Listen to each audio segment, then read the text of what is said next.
Bienvenidos hoy lunes 26 de enero. Yo soy Verónica Silveri por Karina Yapor. Empezamos. Crece la tensión en Minnesota tras la muerte de Alex Pretty. Trump confirma el diálogo con el gobernador Tim Walz. La presidenta interina de la dictadura venezolana, Delcy Rodríguez, desafía a Washington y exige respeto a la soberanía de Venezuela. Y la histórica tormenta invernal que azota Norteamérica afecta a más de 200 millones de habitantes y una cifra lamentable de muertos. Esto y más en Vox News, que comienza ahora.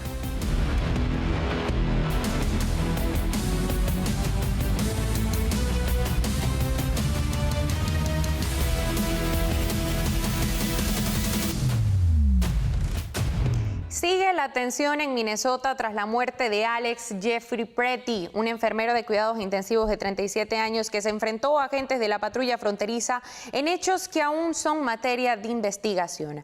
Vamos a Washington, D.C., donde el presidente Trump confirmó conversaciones con el gobernador de ese estado, Tim Walz. Juan Esteban Silva nos trae el reporte. Juan Esteban.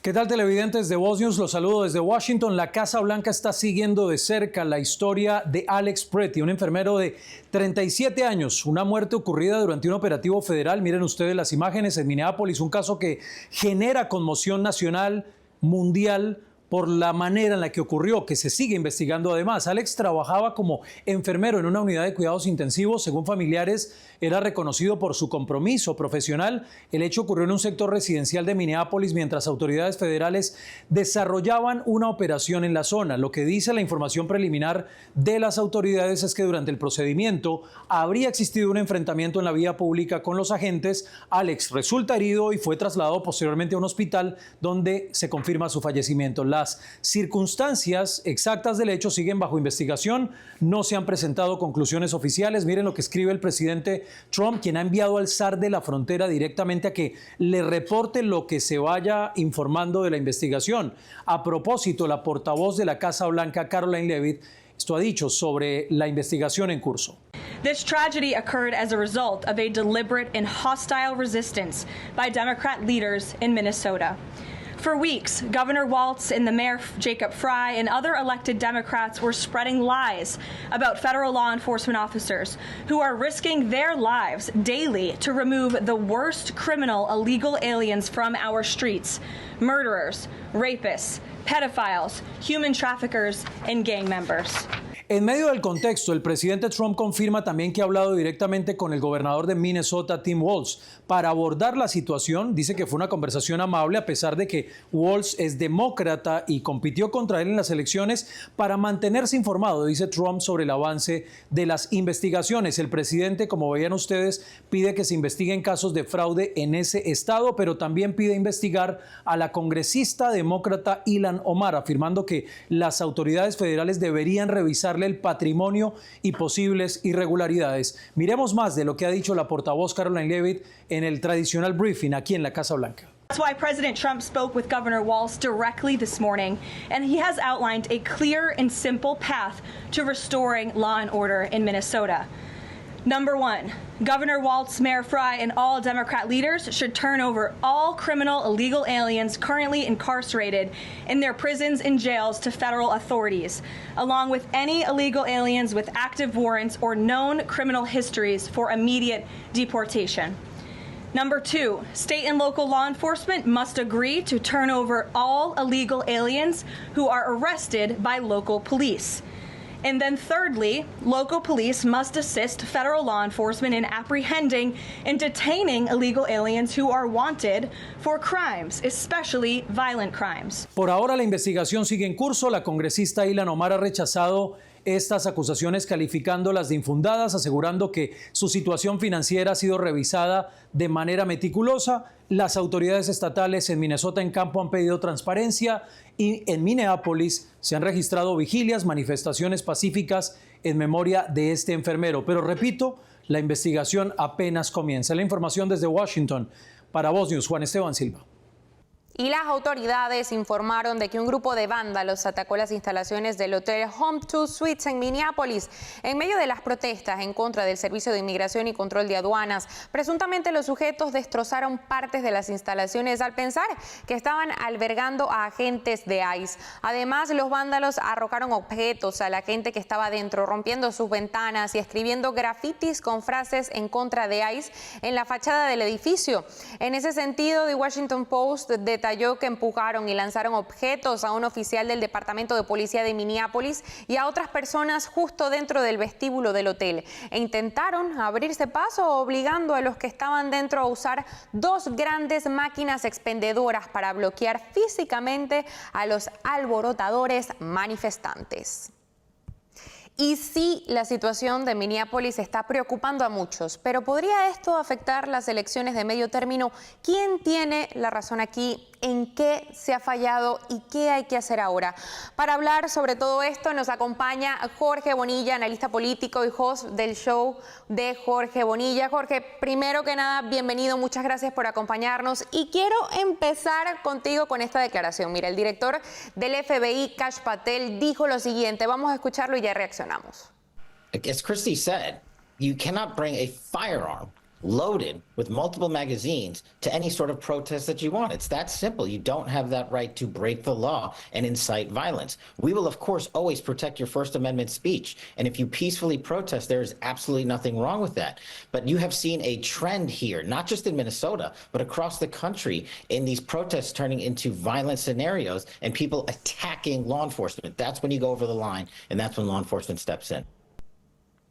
Habla de la primera enmienda. Estas declaraciones han traído todo tipo de reacción, sobre todo los protectores de la segunda enmienda. Jorge, ¿qué nos puedes decir tú sobre esto? Yo entiendo la perspectiva del director del FBI, Kash Patel, pero entiendo que tanto él como la directora del Departamento de Seguridad Interna, Kristi Noem, se equivocan. La primera enmienda a la Constitución de los Estados Unidos garantiza, entre otras cosas, el derecho a manifestarnos ante lo que percibamos como injusticias del gobierno. Y el último garante de todos esos derechos constitucionales es precisamente la segunda enmienda, que nos permite el porte y tenencia de armas de fuego. Ciertamente, uno puede ir armado ante una manifestación, una aportación prudente, una aportación constitucional. Ahora, como dice la Biblia, todo me es lícito, pero no todo me conviene. Y lamentablemente, esta persona estaba en una situación donde estaba posiblemente interfiriendo con acción policíaca, lo cual desembocó en una confrontación. Y como enseñan los grupos pro segunda enmienda, entre ellos nuestros amigos en Gun Owners of America y tantos otros, en el momento en que una persona armada entra en una confrontación, eso se vuelve una confrontación armada, aunque no desenfunde, aunque no saque su arma. Y lamentablemente todavía, yo no he visto ningún video todavía donde él haya desenfundado su arma, haya apuntado a las autoridades. Yo creo que todo pasó tan y tan rápido que creo que es prudente que hay una desescalación en este momento. El presidente Trump enviando a Tom Homan a Minnesota ciertamente indica eso. Y al ponerlo a él al frente en Minnesota, en lugar de la secretaria Noem y Corey Lewandowski y el comandante de la patrulla fronteriza, subcomandante Greg Bovino, yo creo que es un paso necesario. Hay que tener cuenta de la situación, de lo que está pasando, todavía se está evaluando y no apresurarnos a entrar en análisis, pero absolutamente no vamos a permitir que se atropellen ninguno de nuestros derechos fundamentales. Y ciertamente de la segunda enmienda. Justamente íbamos a eso, nombrabas a Noem y a Bovino, ¿no? Señalan que ellos dos no están manejando esta situación de la mejor manera. También hay que tener en cuenta que hay una clara actitud de rechazo apoyada por Tim Walz y Jacob Frey, lo hemos visto, donde incluso mandaron a la Guardia Nacional a llevar café a los manifestantes. ¿Dónde crees que esté el problema? Vemos también que la secretaria Noem pues da ejemplos diciendo que en Florida y en Texas estas cosas no suceden. ¿Qué me puedes decir sobre esta declaración en particular? Todas esas declaraciones son ciertas. Ahora, cuando estás en una situación de no colaboración, tú tienes que buscar cómo manejar la situación de tal forma que no se vuelva una escalada. Y lamentablemente el manejo de Noem y de Bobino y de Lewandowski han puesto al presidente Trump en una situación incómoda políticamente.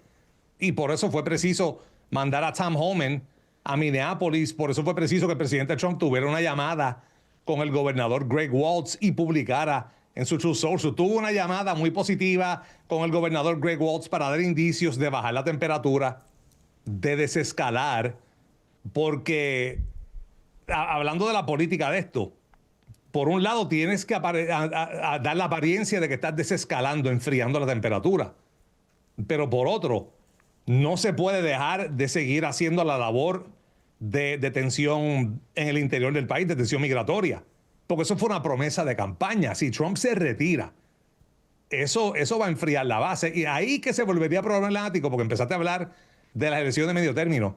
Ahí es que se volvería problemático para la elección de medio término, porque eso deprimiría la base de Trump.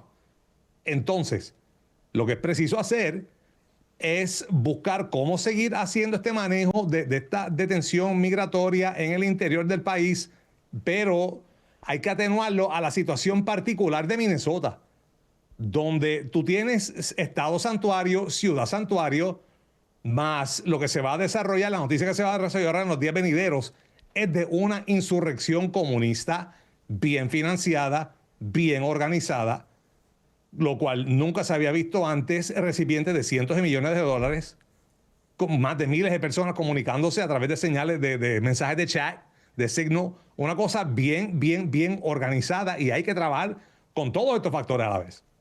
Es bien complicada la situación.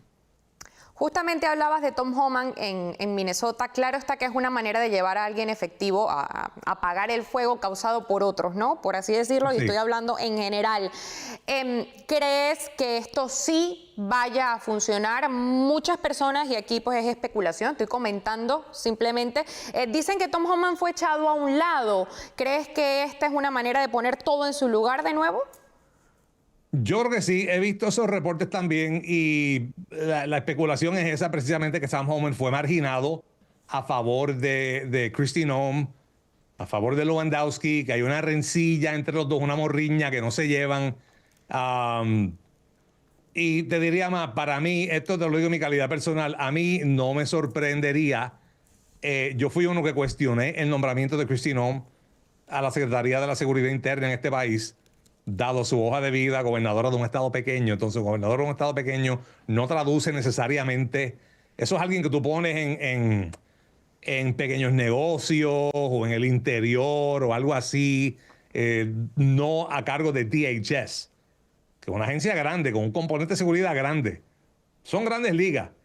Y lamentablemente el tiempo me ha dado la razón, así que yo creo que el enviar a Tom Homan, un veterano de más de 40 años de experiencia, con credibilidad bipartidista, condecorado por Barack Obama, es una medida de dar un indicio de que se está tratando de trabajar con la situación, y yo creo que es una buena señal.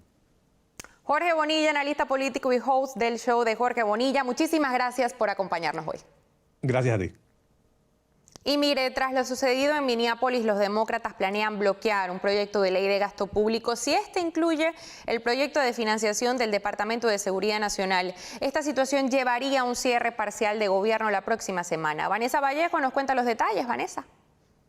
Los demócratas ya han anunciado que bloquearán el proyecto de ley de gasto público que debería votarse esta semana en el Senado para evitar un cierre parcial del gobierno a finales de mes.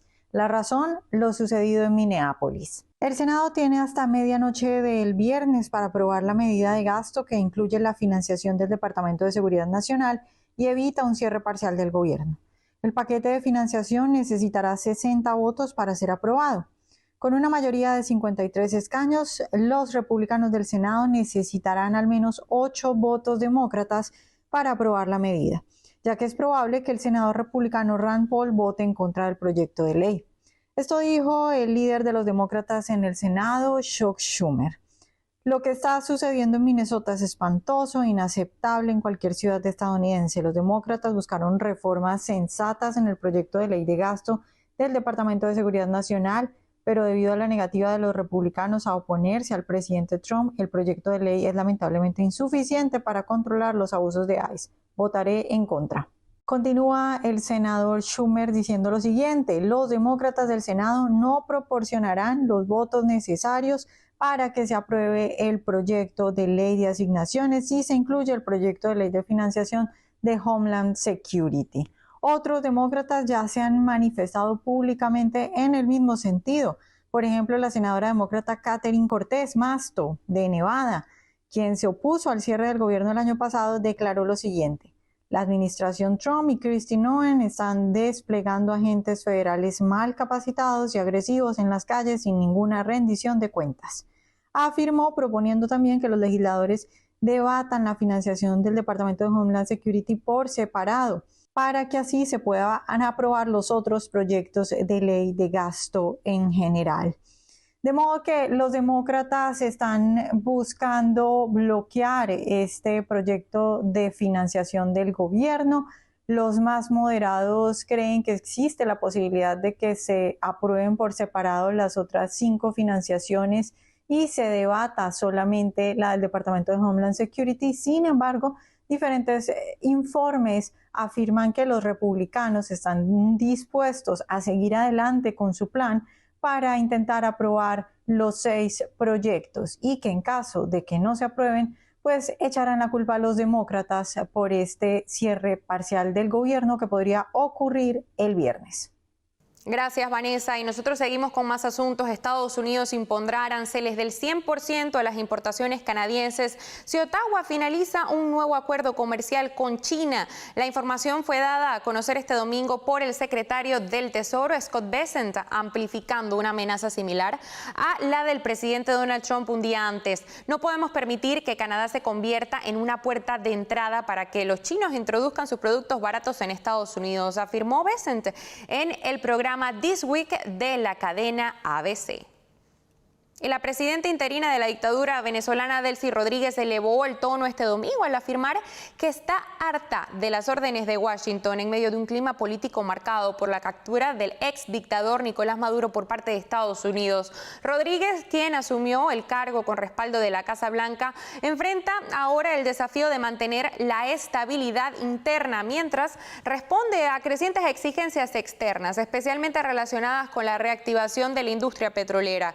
En un acto con trabajadores del sector en Puerto La Cruz, transmitido por la televisora estatal, Rodríguez criticó lo que calificó como injerencia estadounidense y defendió la necesidad de que Venezuela tome decisiones soberanas. Ya basta de las órdenes de Washington sobre los políticos en Venezuela, declaró, enviando un mensaje firme en defensa de la autonomía nacional.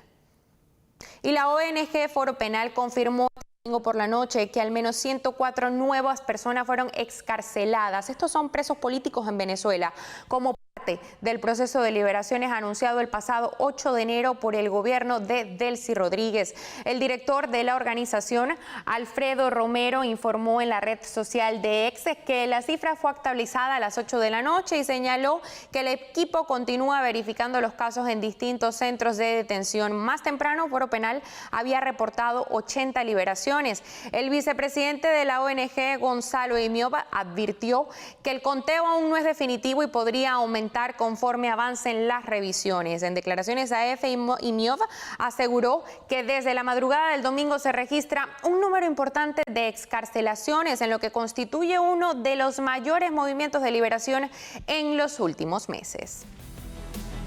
Y masacre en México. Un ataque armado durante un partido de fútbol deja 11 muertos y 2 heridos en un poblado de Guanajuato. Los detalles en breve.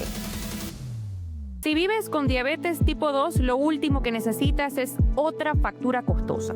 Con Voz Salud tienes atención médica ilimitada, laboratorios con descuento y medicamentos gratis, incluyendo insulina, para que puedas cuidar tu salud sin afectar tu bolsillo. Todo desde solo $1 al día. Visita salud.voz.us y toma el control de tu salud.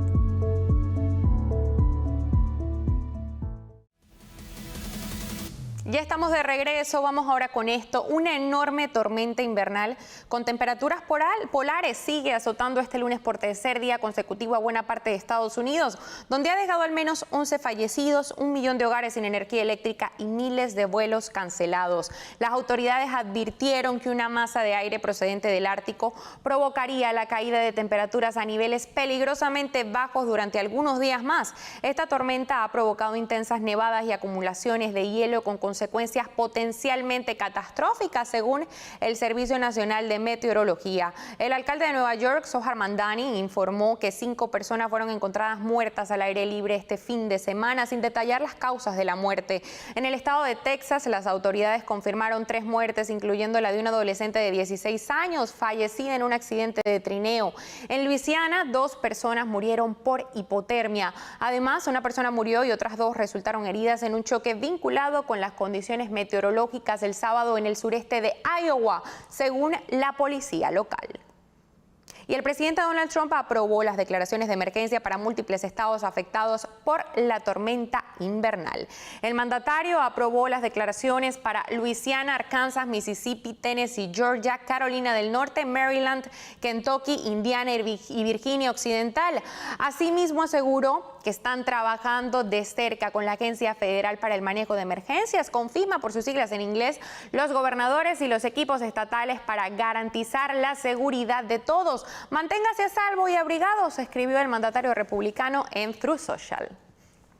Y mire, para hablar sobre esto nos acompaña el doctor Ilan Shapiro, director de Asuntos Médicos y corresponsal de salud de Altamed. Bienvenido, doctor.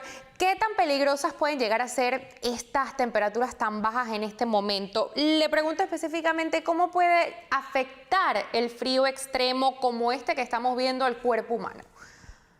Diferentes partes de nuestro cuerpo que se pueden ver afectadas. Vamos a empezar primero con la piel, que es la primera ronda y barrera que nosotros tenemos.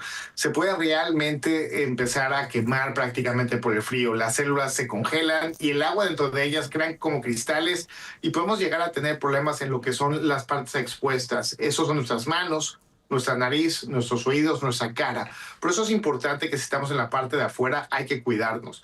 Otra cosa que no platicamos mucho es que al momento de que tenemos estas temperaturas bajas, necesitamos mucho más agua para hidratar a nuestro cuerpo. Eso es importante saber porque muchas veces sentimos esa ansia de agua cuando tenemos calor, pero también en el frío es muy importante. Y la tercera, vamos a estar en lugares mucho más encerrados. Esto quiere decir que esas bacterias y virus se pueden pasar de una persona a otra y por eso es importante tener lugares ventilados, comer bien, hacer ejercicio y sobre todo también considerar cómo proteger a nuestro cuerpo por medio de la vacunación. Hemos visto cifras ya de fallecidos, ¿no? ¿Cómo se pueden detectar los síntomas que nos pueden llevar a complicaciones por el frío extremo? Y cómo saber, esto también es importante, cuándo debemos buscar ayuda. Al momento que nosotros estamos en frío extremo, lo que nos preocupa realmente es lo que se llama hipotermia. Es cuando nuestro cuerpo está a una temperatura tan baja que no puede realmente funcionar. Ahí es cuando tenemos que cuidar.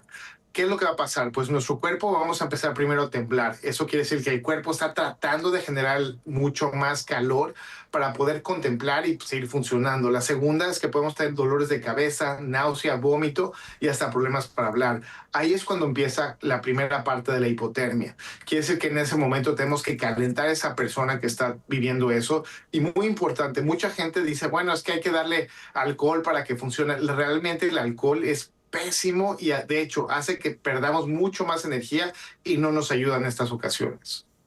Doctor, le pregunto su opinión personal respecto a la calefacción. Muchas personas y muchos escuchamos, la calefacción me cae mal, la calefacción me da mucho calor, por supuesto, por su mismo nombre, ¿no? Pero hay personas que tienen efectos secundarios con la calefacción. ¿Cómo se puede tratar esto? Lo más común que pasa con los calefactores, también con el aire acondicionado, es que los filtros no están al día y al momento de usarlos prácticamente estamos tirando todo ese polvo, todos esos alergenos que tenemos adentro del cuarto. La segunda es que al momento de calentar el aire le estamos quitando prácticamente esa humedad. Aquí tengo un tip muy importante. Podemos utilizar lo que es prácticamente esos humidificadores de $20 que pueden hacer que tengamos mucho más agua alrededor de nosotros y eso facilita que nosotros podamos respirar mejor. Y el tercer tip muy importante es que podemos utilizar lo que son gotas de agua salina a cualquier edad para poder refrescar lo que es la nariz y de esa manera también la garganta y de esa manera mejorar cómo estamos sintiendo esa falta de humedad que estamos teniendo. Ya hemos hablado de esto, doctor, pero ¿qué otras medidas de precaución ve usted que son esenciales para tomar en esta temporada de frío? Muy probablemente vamos a tener más tormentas. Entonces es importante tener nuestro kit de emergencia con esa ropa que necesitamos, esos medicamentos que necesitamos, agua, por lo menos es 1 litro por persona por día y comida suficiente para 3 o 4 días. Esto generalmente son comida enlatada que podamos fácilmente construir y sobre todo cocinar después de que estemos, por ejemplo, sin electricidad. Eso es la primera parte. La segunda es hagamos ejercicio, movámonos, comamos bien y dormimos bien. De esa manera nuestro cuerpo va a estar mucho más listo y también prepararnos y darle herramientas a nuestro cuerpo por medio, por ejemplo, ahorita de la vacuna de la influenza A, porque está por todos lados, para que en dado caso que nos dé, estemos más protegidos. Doctor, por último, vamos a terminar con esto. Los niños, los más pequeños de la casa, los niños y el frío siempre ha sido un tema delicado. Los niños y la nieve, adoran la nieve. ¿Alguna consideración especial con los más pequeños? Es importante que si nosotros estamos teniendo, por ejemplo, un suéter, una chamarra y algo así, agreguemos 1 o 2 capas más a nuestros niños. Asegurarnos que sus manitas, su carita esté bien protegida y definitivamente se vale disfrutar ahorita la nieve porque es algo de las cosas bonitas que tenemos, pero también hay que cuidarlos. Y muy importante, saber que al momento que salimos al frío no es que los enferme, pero sí pueden llegar a tener mucho más moquito y mucho más congestión por el frío y la poca agua que hay afuera, hay poca humedad. Y eso le pasa a los adultos, a los niños, pero si empiezan con fiebre, tos y otros malestares, eso probablemente ya necesite una visita porque probablemente sea una infección. Doctor Ilan Shapiro, director de Asuntos Médicos y corresponsal de Salud de Altamed, muchísimas gracias por acompañarnos el día de hoy y por compartir todo este conocimiento con nosotros. Un placer como siempre. Y en materia económica, el oro superó por primera vez en su historia el récord de $5,000 por onza en medio del creciente clima de incertidumbre global. El precio del oro alcanzó el lunes los $5,111,07 por onza, mientras que otro metal considerado con un valor refugio como la plata llegó a $109 la onza. El oro se valorizó recientemente por la turbulencia en torno a la posición del presidente Donald Trump en Groenlandia y sus presiones sobre la Reserva Federal.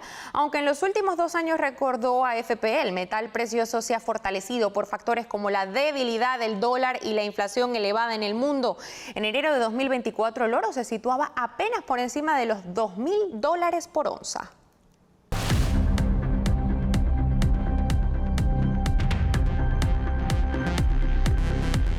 Y pese a los reiterados ofrecimientos de ayuda del gobierno de Estados Unidos a México, el país volvió a estremecerse con una masacre en un campo deportivo de Guanajuato. Nuestro corresponsal en Ciudad de México, Alejandro Roldán, nos tiene la información. Alejandro.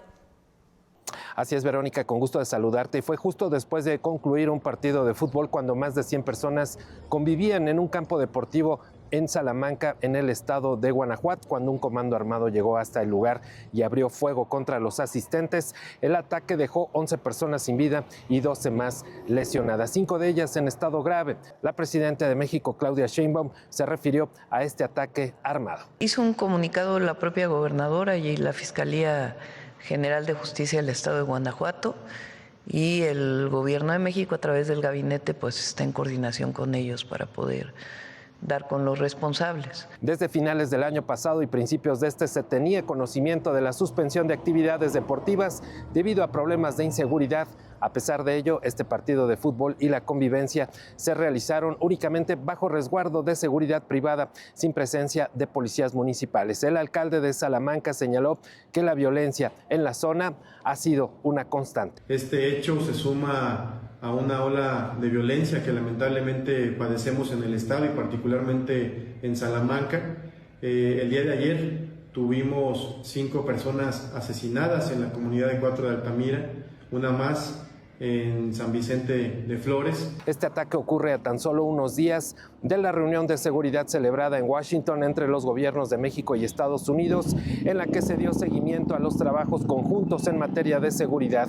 Cabe recordar que en diversas ocasiones el presidente de los Estados Unidos, Donald Trump, ha insistido en apoyar a México en el combate a los grupos criminales, propuesta que ha sido rechazada por el gobierno mexicano, incluso el que las agencias como la DEA trabajen en México. Lo que hay es una coordinación respecto a información de uno y de otro lado, pero no hay operaciones conjuntas en México. No permitiríamos eso, no estamos de acuerdo con ello. Se lo he manifestado varias veces de manera personal al presidente Trump. Sin embargo, hay que recordar que hace unos días el presidente Trump dio una entrevista al diario New Yorker Post en el que dijo que los ataques a los cárteles por tierra podrían afectar cualquier lugar, incluido México, además de reiterar que estos grupos controlan este país. Esta es la información desde la Ciudad de México. Para Voz News, Alejandro Roltán.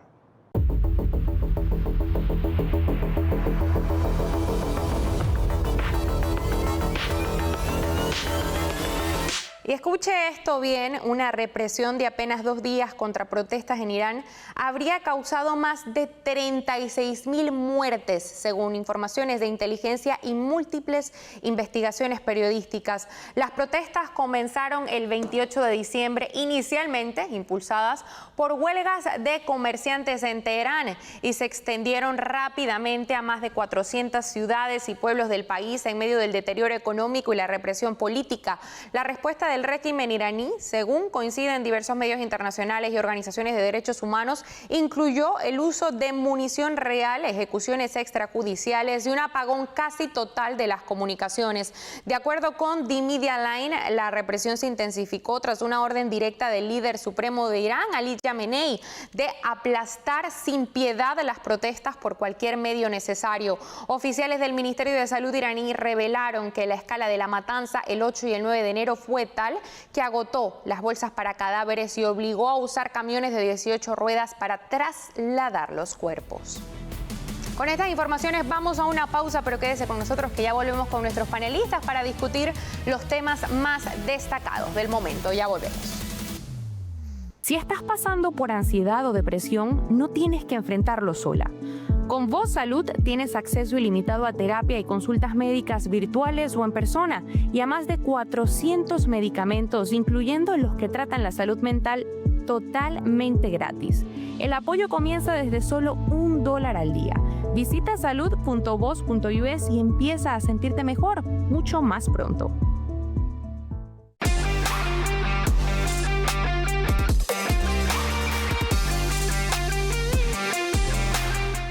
Ya estamos de regreso y seguimos con esto. Como comentábamos al inicio, hay una situación de caos en Minnesota.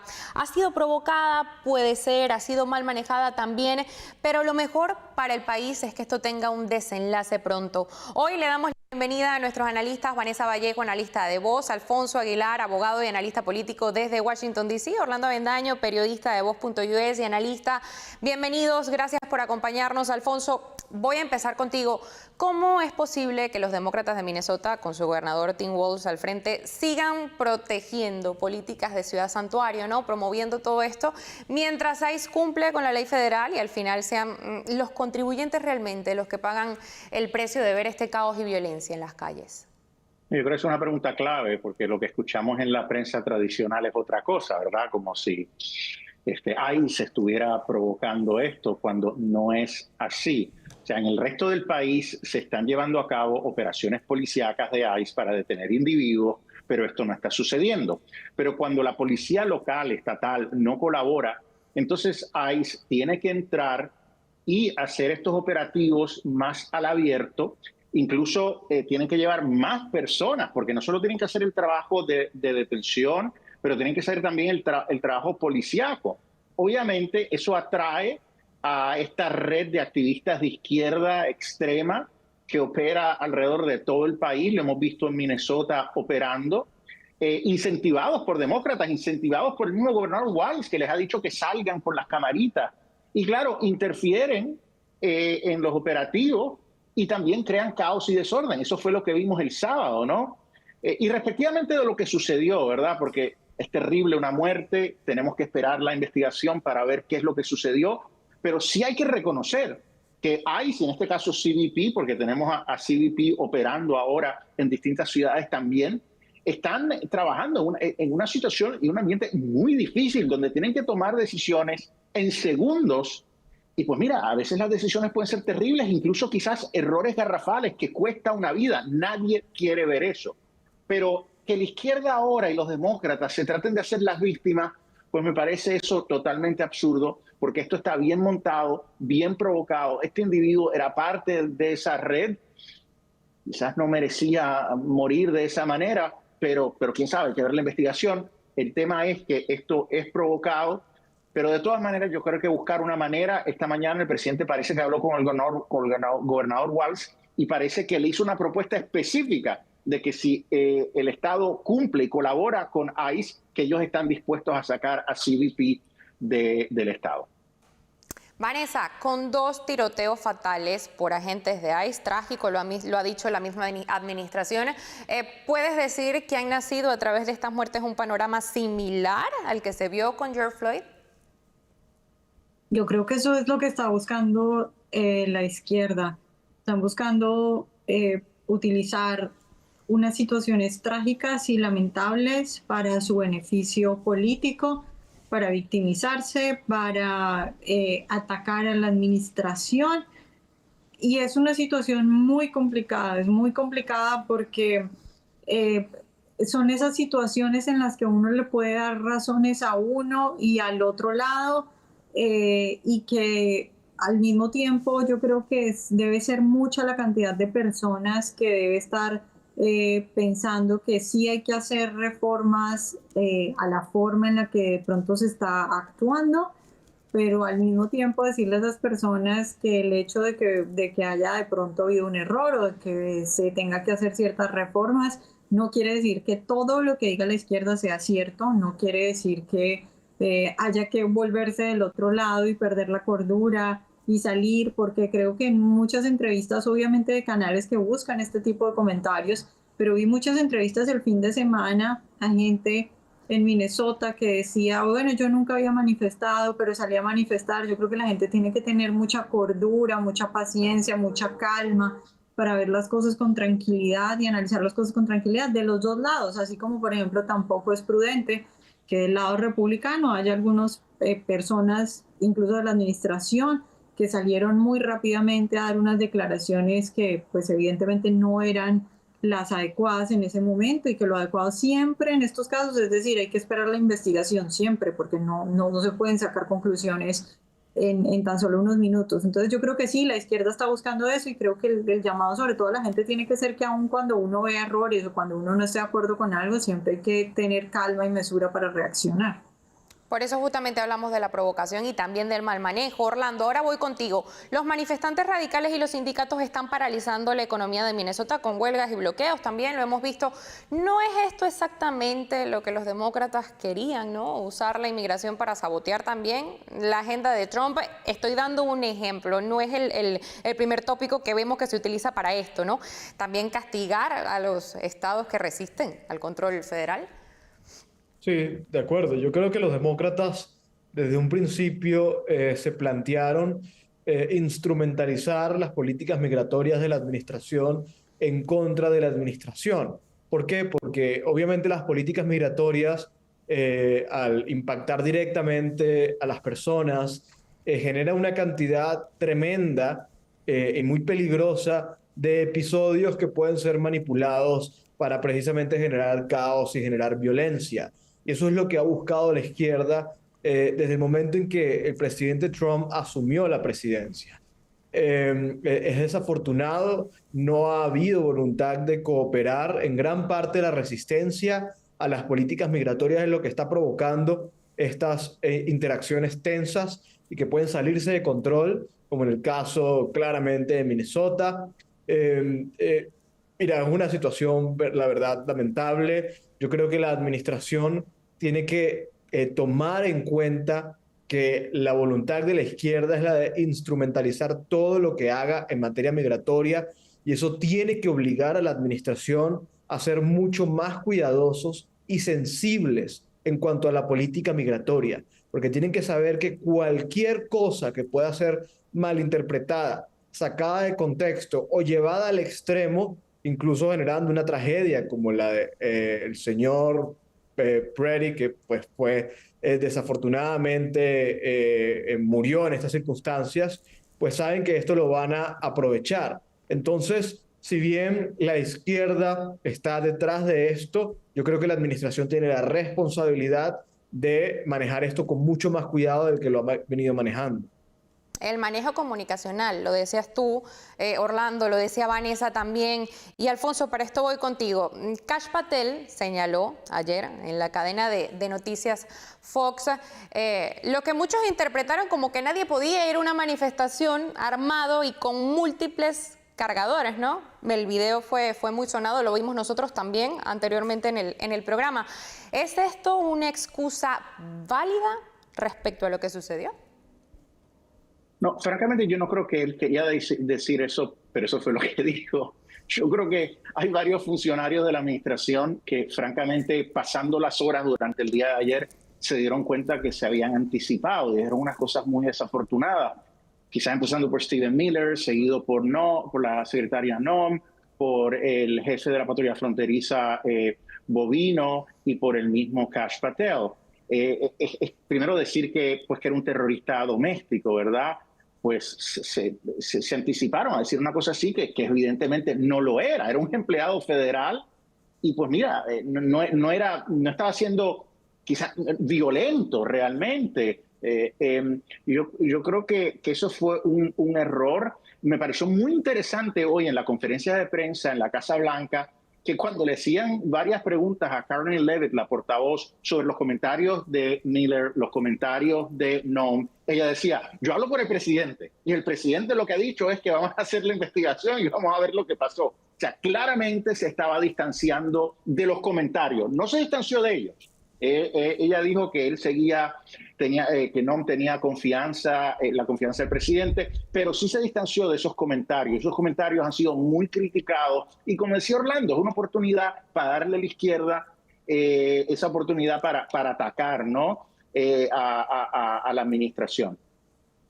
Orlando, tu opinión sobre este asunto, sobre esta declaración de Patel.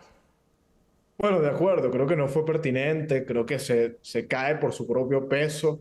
En gran parte, pues uno esperaría que desde el Partido Republicano, desde esta administración, más bien se resguardara el derecho a portar armas y sobre todo hacerlo en defensa propia, en circunstancias y contextos que pueden salirse de control. Hay que recordar lo que fue la defensa a Kyle Rittenhouse, precisamente por haber estado armado en una manifestación y que eso pues prácticamente le salvó la vida. Yo entiendo que el caso es contrario. En este caso se trataba de un arma que estaba en manos de una persona que resistía a las fuerzas del orden, pero me parece que eso no es un argumento robusto y además desvirtúa la legitimidad de la denuncia de la administración. Vimos ya también declaraciones de muchos republicanos. Vanessa, ¿crees que todos los republicanos deben exigir cuentas sobre este hecho? Y te agrego, ¿qué opinas de la llegada de Tom Homan al asunto? Sí, yo creo que es muy importante que todos los republicanos pues pidan que se haga una investigación, es decir, todo el mundo, eso es lo sensato, pedir que se haga una investigación, que la investigación esté de acuerdo a la ley. Sobre lo de Tom Homan, pues yo lo leo como una administración intentando corregir errores. Obviamente yo entiendo que ellos no lo iban a decir directamente, es decir, el trabajo de la administración es proteger a la gente que todavía está con ellos y que hace parte de su gabinete. Evidentemente la secretaria de prensa tenía que decir que Kristi Noem sigue teniendo todo el apoyo del presidente Trump, pero lo que uno ve en los hechos, cuando el presidente Trump dice que Tom Homan es una persona dura pero justa y que le va a reportar directamente, y cuando uno ve todos los reportes que han salido acerca de que Tom Homan incluso ha tenido discusiones con personajes como Kristi Noem, y cuando además la administración, creo que Caroline Leavitt dijo hoy en la rueda de prensa que Bovino iba a seguir haciendo su trabajo, pero como en general no dijo que se iba a quedar en Minnesota, es decir, de una respuesta vaga, pero yo lo que entendí era que Bovino no iba a estar o por lo menos no iba a ser Minnesota no iba a estar encargada, él no iba a estar encargado de Minnesota, sino Tom Homan. Entonces yo lo leo como un presidente Trump haciendo a un lado, en cierta medida, tanto a Bovino como a Kristi Noem y diciendo voy a poner a Tom Homan, que los medios en general reconocen como una ala diferente a estos dos personajes. Yo lo veo como como un de pronto paso del presidente Trump, no sé si echar para atrás, pero por lo menos para contribuir en bajar el problema de esto, igual que el post que puso acerca de la llamada que tuvo con Tim Walz. El presidente Trump termina ese post diciendo que Tim Walz puede hacerlo mejor, pero que él también puede hacerlo mejor. Yo creo que es un presidente Trump intentando efectivamente bajar el tono en esto. Y si pudiera añadir adelante, una cosa importante que dijo Karen Leavitt, muy interesante. Ella dijo, ICE va a continuar a detener inmigrantes ilegales, pero principalmente aquellos que son criminales violentos. Yo creo que es la primera vez, o la poca vez que Karen Leavitt ha aclarado el objetivo de las deportaciones de esta manera. Orlando, para eso iba contigo, ¿no? Vanessa agregó a Greg Bovino a la ecuación. ¿Cómo calificas tú el manejo de la situación? Y vamos a hablar sobre Minneapolis, ¿no? Por parte de Kristi Noem y de Bovino. Mira, en el fondo yo creo que no es algo de una personalidad en particular. Yo creo que Kristi Noem está avanzando las órdenes del presidente, la voluntad del presidente. Creo que Bovino hace lo mismo. Creo que en general las fuerzas, los agentes del ICE hacen lo mismo. El problema es que, bien sea porque las órdenes son bastante drásticas, y obviamente tienen que ser llevadas hasta las últimas consecuencias, pero también porque desde la izquierda se ha alzado una campaña para demonizar completamente a las fuerzas del orden, para generar caos, para generar tensión. También creo que esta administración sí tiene cierta soberbia en cuanto a cómo implantar las políticas. Creo que todo eso ha generado el caldo de cultivo perfecto para que se den episodios trágicos como el que ocurrió hace unos días. No es solamente responsabilidad de Kristi Noem. Yo creo que Kristi Noem está cumpliendo su trabajo. Yo creo que los agentes del ICE están cumpliendo su trabajo. Es una cuestión de sensibilidad, pero es transversal. Va desde la Casa Blanca hasta los agentes del ICE, por un lado, y por otro lado tiene que también ver con atajar la retórica de la extrema izquierda de resistir los operativos del ICE. Y veremos qué sucede con sus opiniones. Nosotros nos vamos a un corte comercial. Usted no se mueve de sus asientos, que seguimos con nuestros análisis. Cuidar tu corazón no tiene que costarte una fortuna. Con Voz Salud tienes consultas médicas ilimitadas, análisis de laboratorio con descuento y más de 400 medicamentos, incluyendo los que controlan la presión arterial y el colesterol, totalmente gratis. Todo desde solo $1 al día. Visita salud.voz.us y cuida tu corazón sin estrés. Ya estamos de regreso y seguimos con esto. Delcy Rodríguez ahora dice que no recibirá más órdenes de Washington. Un discurso vacío ante su base, pero entonces sí recibió órdenes. ¿Buscará provocar una segunda ola de ataque militar? Para hablar sobre esto seguimos con nuestros analistas. Orlando, ¿cómo no? Voy a empezar contigo. Delcy Rodríguez este fin de semana dice que basta de que Washington quiera dar órdenes. ¿Es un reto real? ¿Es algo para disimular lo que muchos califican de traición? Porque justamente en una declaración el embajador ruso en Caracas dice que Rusia está al tanto de quién traicionó a Maduro, ¿no? Mira, esta mañana el diario ABC de España publicaba una información muy interesante, que es que la administración está considerando que ante la posibilidad de que fracase Delcy Rodríguez, pues se designe una especie de consejo tecnócrata de funcionarios de primer nivel, no sé si van a ser venezolanos o estadounidenses, para precisamente liderar el proceso de transición. ¿Eso qué te quiere decir? Yo creo que las cosas no están marchando de una manera prolija y a la perfección como deberían marchar. Quizá la punta, el elemento ahí más engorroso y que ha generado más tensiones ha sido el tema de la liberación de presos políticos. Eso no ha avanzado como uno esperaría, aunque en las últimas horas, hay que decirlo, se ha acelerado por alguna u otra razón el proceso, pero la verdad es que no hay claridad sobre que Delcy Rodríguez tenga el control pleno del sistema chavista.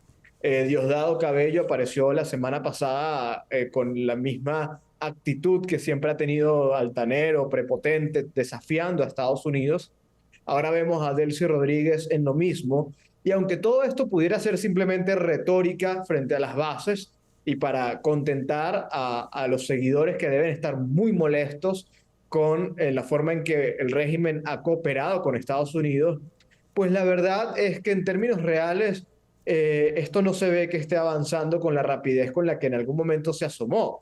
Tenemos que recordar que ya van casi 3 semanas desde que el presidente Trump dijo que ya Venezuela había cambiado y que estaba lista para que empezara la inversión estadounidense. Todavía no hemos visto eso. Y es verdad que 3 semanas no es mucho tiempo considerando pues lo largo que ha sido este proceso de liberación de Venezuela, pero el presidente generó las expectativas de que las cosas estaban cambiando muy rápidamente. Entonces puede que eso haya generado cierta frustración en Washington, así que quién sabe cómo puede decantarse esto, ¿no? Quizá, no lo sé, yo no lo veo posible, al menos en el corto plazo, pero lo que Estados Unidos ha planteado como que sea la segunda ola. Quién sabe, eso podría ser parte de la estrategia de Washington para que el régimen interino pues se ponga en cintura. Y recojo tus palabras de los presos políticos, algo sumamente grave. Además hay muchos reportes de que funciona también como una puerta giratoria, ¿no? Como salen, algunos también están agarrando a muchas más personas en la calle, no necesariamente tan conocidos. Esto, por supuesto, por agregarlo. Vanessa, voy contigo. Delcy Rodríguez ayer, en un acto que pareciera de campaña, porque realmente parecía un acto de campaña, aseguró que los venezolanos que celebran las acciones militares de Estados Unidos en Venezuela no merecían el gentilicio del país. ¿Qué es esto? ¿Es otra amenaza de quitar la nacionalidad como ya le han hecho a varios venezolanos? Pues es muy difícil saber a ciencia cierta si lo que ella está haciendo es dando discursos de cara como a su base, como para mantener, digamos, a la gente ahí, y simplemente dice eso de boca para afuera, pero las cosas con la administración tal vez no es la manera que algunos quisieran, pero tal vez sí están fluyendo. Es decir, no es claro saber qué es lo que está pasando ahí. Que yo entiendo que desde el principio la administración sabía que ella iba a seguir dando y ha dado desde el principio ese tipo de discursos, ¿no? Entonces es complicado saber. Lo que sí es cierto es que evidentemente no hay en este momento, por lo menos, digamos, esa libertad para que la gente pueda decir estoy absolutamente seguro de que aquí no me van a meter preso o de que aquí no me va a pasar nada. Si bien sí están liberando gente, pues también hay otra a la que han metido presa en los últimos días. Entonces yo creo que ellos sí mantienen esa idea de querer presionar a la gente, de querer tener a la gente con miedo. Y precisamente por eso aquellos incluso que liberan, pues los liberan bajo ciertas condiciones y los mantienen vigilados. Entonces en ese aspecto por lo menos sí que es evidente que no, pues la gente no puede decir que están en libertad y que pueden hablar de lo que quiera en Venezuela. Alfonso, ¿qué tiempo crees que le quede a la Venezuela manejada por los Rodríguez y cuáles opciones reales quedan para forzar una transición y unas elecciones libres? Honestamente, no sé, porque realmente para contestar la pregunta necesitaría acceso a cierta inteligencia que solo el gobierno de Estados Unidos, la administración, tiene, ¿verdad? Pero reconociendo que este régimen lleva más de 20 años en el poder, no va a ser fácil, ¿verdad? Maduro se ha ido, pero quedan residuos de líderes ahí, como Delcy, Diosdado. Entonces me imagino que va a tomar tiempo. Yo creo que las declaraciones de Delcy en cierto sentido son saludables para recordarnos aquí en Estados Unidos a la administración de que esta no es una persona confiable, ¿no? De que es una persona de izquierda, comunista, socialista, que participó del esquema de narcotráfico y que realmente no podemos confiar en ella. Entonces, yo lo que espero es que si bien no vamos a comprometer tropas en Venezuela, sí tuvimos la visita del director de la CIA a Venezuela, estuvo con unos generales, sabemos que la CIA está operando en Venezuela, pues que quizás se pueda expandir esa presencia hasta que llegue un momento incluso que se puedan enviar asesores militares, ¿verdad?, que puedan facilitar una transición en colaboración con la mayor parte de las Fuerzas Armadas y de la policía, que según María Corina Machado favorecen un regreso a la democracia y a la estabilidad. Entonces, habría que ver. Lo que dice Orlando no lo había escuchado, pero parece interesante. Se pudiera pasar a una especie de junta, no sé, otra junta de la paz, quizás para ver cómo funcionaría en Gaza, pues hacerla en Venezuela, no sé. Pudiera ser interesante. Yo creo que si pensamos de una manera creativa, mira, el apoyo de toda América Latina al operativo ha sido enorme. Si vemos las encuestas en los distintos países, los latinoamericanos lo apoyan. Tú tienes gobiernos como el de Milei, el entrante en Chile de Kast, Bukele, que apoyan. O sea, que porque ellos saben el impacto que Maduro tuvo en toda la región, no solo en Estados Unidos, pero de desestabilizar toda la región, de países como Perú, Ecuador, que eran países bastante pacíficos, a promover el crimen y la violencia. Entonces yo creo que, quién sabe, quizás hay una manera de facilitar la creación de un ente intermedio para poder sacar estos personajes como Delcy, Diosdado y otros. Y justamente creo que ese es un gran acertijo de todo lo que queda. ¿Qué va a pasar con estos personajes, Orlando? ¿Tú crees que todo este circo montado en Venezuela por los aliados, digo aliados sabiendo que son la dictadura misma, sea de alguna manera fruto para ellos mismos en términos de amnistía? ¿Crees que cabe amnistía para el historial de alguno de ellos? Bueno, depende de cómo quieras avanzar la transición. Si la quieres hacer suave, ordenada, lo menos costosa posible, sin duda alguna vas a tener que considerar amnistías, exilios, perdones, etc. Es obviamente un trago amargo, será muy difícil de digerir para muchos, muchos que hemos sido víctimas de estos tipos, pero además no es algo completamente nuevo, ¿no? Es lo usual. Las transiciones suelen considerar a parte de la élite gobernante y que incluso terminan formando parte de los gobiernos que suceden. Ojalá este no sea el caso de Venezuela. Yo creo que hay límites, ¿no? Obviamente hay límites, hay líneas rojas que creo que los venezolanos no estamos dispuestos a tolerar. Por ejemplo, todo el mundo criminal, el ala del narcotráfico, las violaciones de derechos humanos sistemáticas, torturas, etcétera. Yo creo que eso tiene que eventualmente enfrentarse con la justicia. Pero al final, mira, la administración es la que está en control de esto.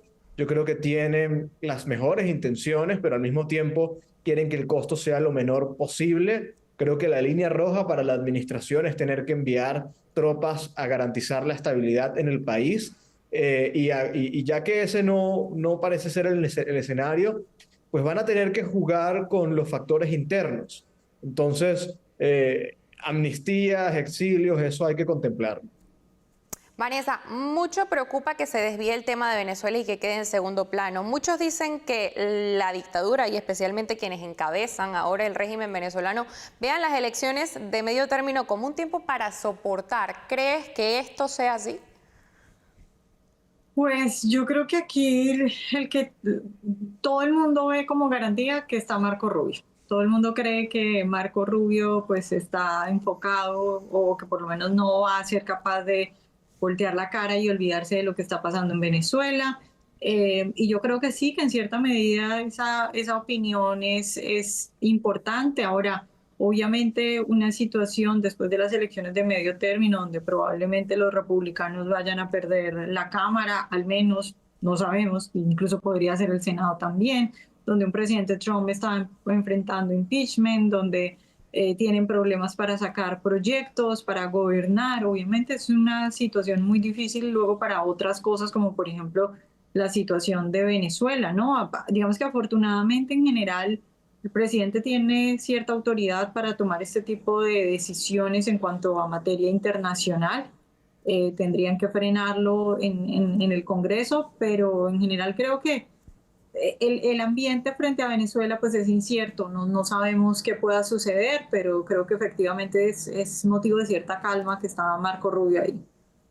Vanessa, Alfonso, Orlando, muchísimas gracias por acompañarnos hoy. Gracias. Placer. Y nosotros ya hemos llegado al final de esta emisión. Antes de despedirnos, como no, queremos invitarle a suscribirse a nuestro canal de YouTube, a darnos like, a comentar. Recuerde que su opinión es lo más importante para todos nosotros. Allí nos encuentra como @VozMedia. Yo soy Verónica Silveri, hoy por Karina Yapor. Hasta la próxima.